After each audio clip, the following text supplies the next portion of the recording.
لو بتدوري على حاجة اقتصادية وبسيطة وسهلة وتنفعك وفعلا تكتري كمية اللحمة من غير ما تستخدمي حاجات ممكن ما تبقاش صحية، يبقى الوصفة دي ليكي. وصفة كفتة الطاسة هي أصلها شوية تركي، بس احنا هنعملها. عملت لي أكتر من 25 أو 27 قطعة، استخدمت نص كيلو لحمة بس، وعملت لي قطع كتيرة وكويسة وحجمها كويس جدا، وهنعرف وهنشيل منها الرمضان. هتعجبكم جدا، سهلة وبسيطة وموفرة.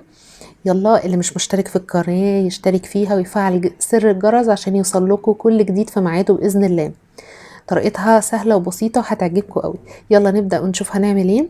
ببساطة انا معايا مجموعة من الخضار، معايا هقول لكم عليه طبعا. استخدمت بصلتين متوسطتين، المقادير دي نص كيلو لحمة، نص فلفلاية صفرة ونص فلفلاية حمراء، فلفلتين رومي صغيرين، طبعا لو ما فيش فلفل الوان مش ضروري خالص، واستخدمت كام ورقة كده من عيدان البقدونس. هاخد الخضار الحلو بتاعي ده كله وهضربه في الكبة. كمان استخدمت بطاطساية واحدة مبشورة، بطاطساية كانت متوسطة وعصرها كويس جدا من المية. تمام. يبقى معايا فلفل رومي وبصلتين وبقدونس وبطاطساية مبشورة. هديها ضربة في الكبة كده، ضربات متقطعة عشان مش عايزة الحاجة تبقى زي العصير قوي يعني. تمام. خدوا بالكم كويس قوي من الخطوة دي. ضربت الخضار بتاعي الأول اهو، استخدمنا بصل وفلفل وبقدونس وبطاطساية مبشورة وبس كده.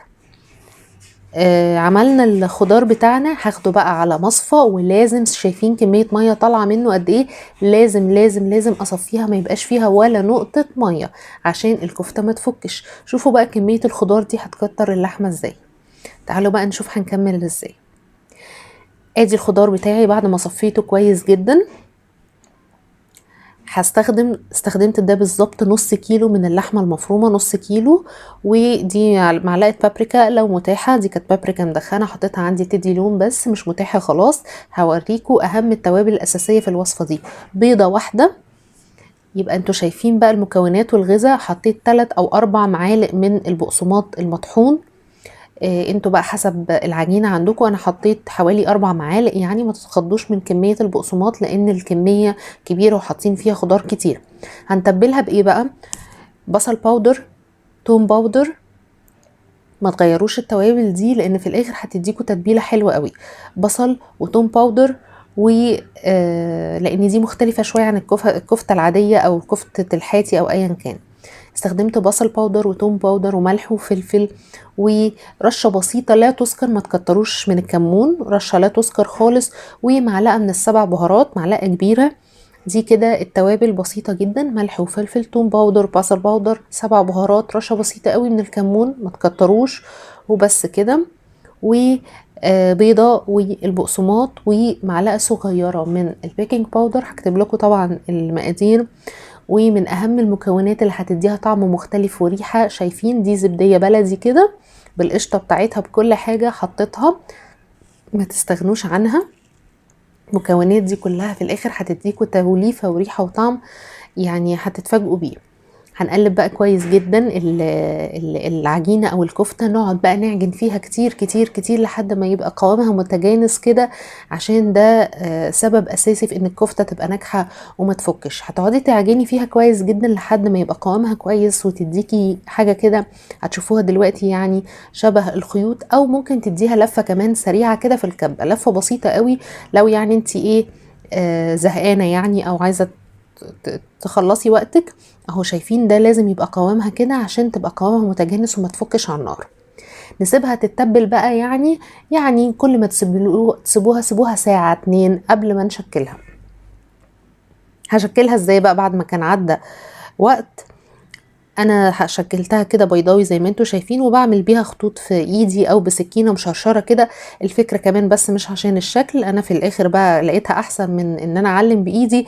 عملت بسكينه مشرشره زي ما انتوا شايفين خط بالميل كده، عشان بس كمان تستوي كويس من جوه وما تاخدش لون وهي نيه من جوه.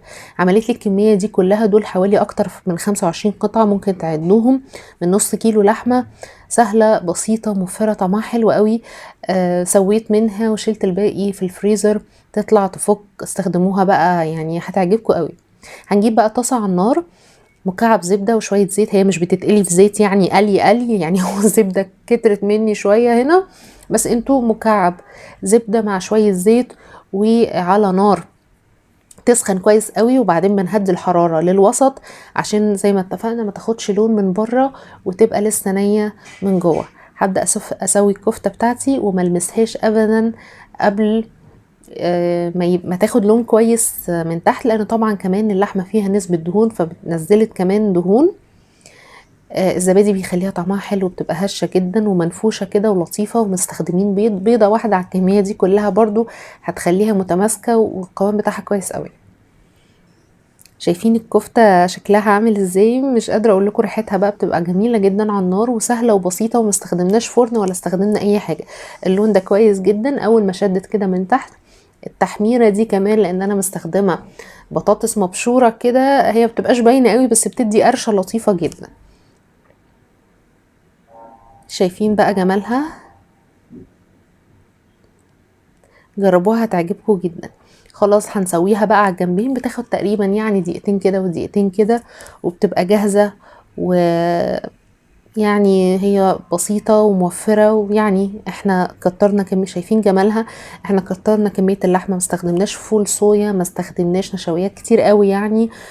شيء كترناها بخضار، وحطيتها في اطباق وغلفتها بكلينج فيلم وعلى الفريزر. تنفع في اي وقت في اي زنقة، جميلة جدا. وهنشوف شكلها كمان من جوه هي قد ايه مستوية، وفعلا ريحتها حلوة قوي. تنفع بقى مع مكرونة، في سندوتشات، كله والله بتليق على اي حاجة. شايفين بقى طرية جدا جدا وطعمها فعلا حلو، جربوها ومستنية رأيكم في الكومنتس.